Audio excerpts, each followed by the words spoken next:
you must grasp this one thing about the narcissist. Hello, I'm H.G. Tudor. I've said on many occasions that nobody spots the narcissist when we first come along.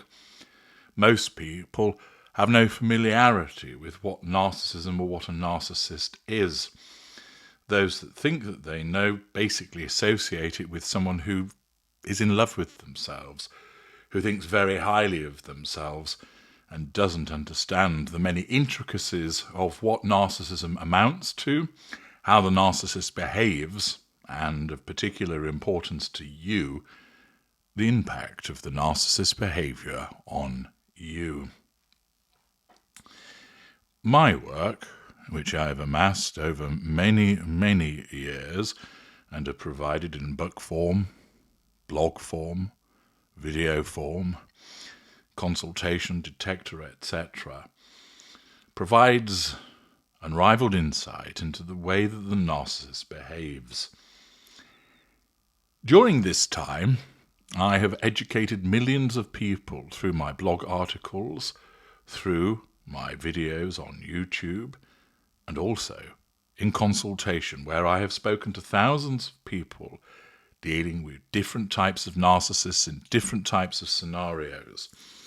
And from this extensive practical application of my knowledge, I'm able to explain to you that there is one thing that is particularly important for you to grasp in relation to the narcissist, which will assist you in not only understanding the way that the narcissist behaves, but will provide you with a breakthrough with regard to the way that you see the narcissist. This breakthrough is hugely important because for many people, they're not able to process what they're dealing with initially, not because they're stupid, not because of the absence of appropriate information from me, but as a consequence of a lack of familiarity with what they're dealing, a lack of understanding as to what that person is, and the presence of emotional thinking, which obscures. Too often, an individual will find themselves thinking, but what if they're not a narcissist? What if I am wrong? Or what if I can help them in some way? After all, there have been good times with this person. Or, well, I owe it to the relationship not to just give up and walk away, to give up on it. In some instances, it might be the individual on the outside who wants to have the relationship with the narcissist for the purposes of ensuring that they are together. And they don't grasp why that is such a bad thing for them to desire. In effect, it's about shattering the image of the narcissist. Now, some of you may well think to yourselves, oh, don't worry about that, HG. I think the narcissist is an absolute douche canoe. As a consequence of that, I realise I don't want anything to do with them.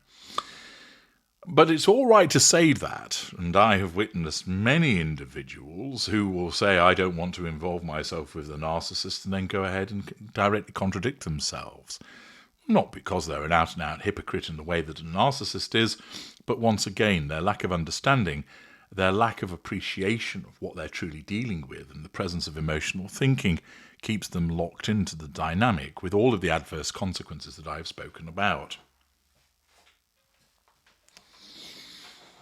In order to break through that, in order to adjust your mindset, it's fundamental that you understand the way that the narcissist sees you. Yes, you, and her, and him, and them over there, and that person too. And don't forget about her. The narcissist views people as objects. But it's more than just that you need to grasp. And I'd recommend that as additional understanding in relation to this video, you go and watch my video, You Are a Toaster, because that drives home the objectification aspect of who you are to the narcissist.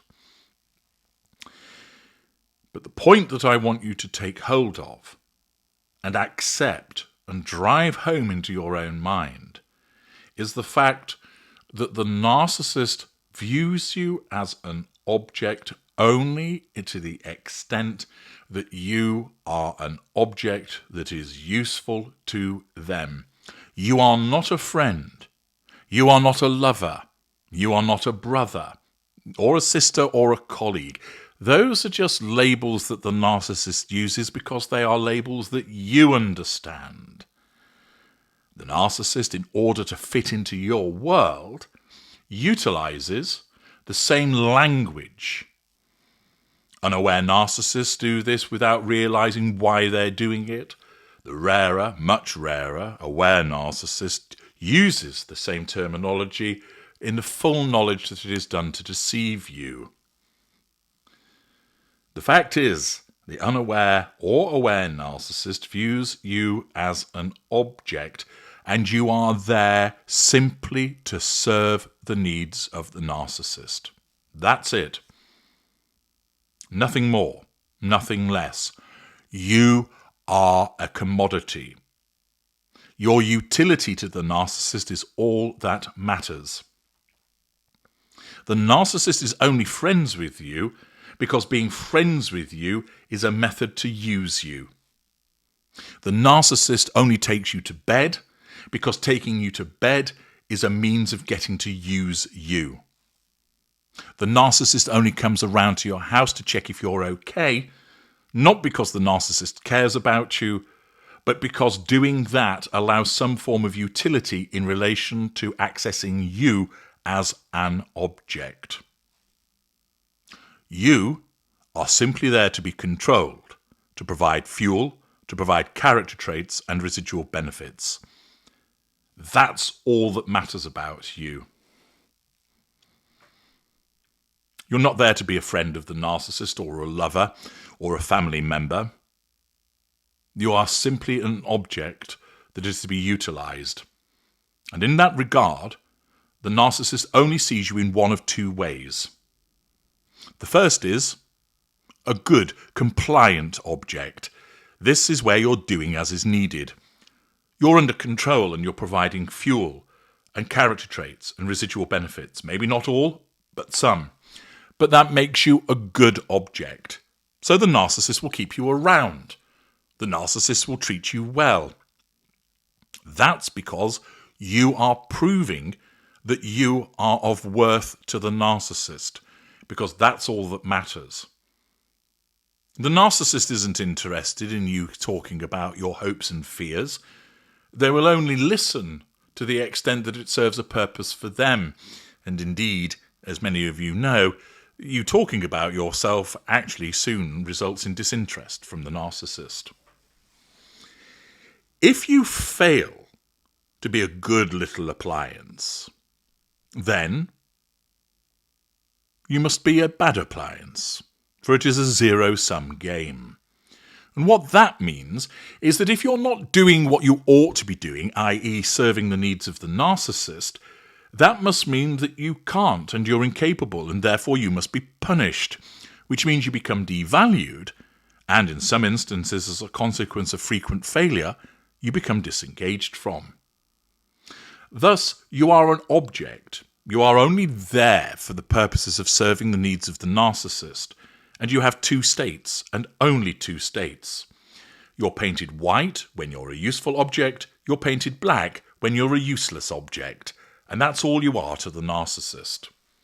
There's no in-between, there's no shades of grey. Thus, you understand that is how the narcissist sees you. Subconsciously, where you are dealing with an unaware narcissist, which forms the vast majority of narcissists, or consciously, where you're dealing with the much rarer beast, the aware narcissist.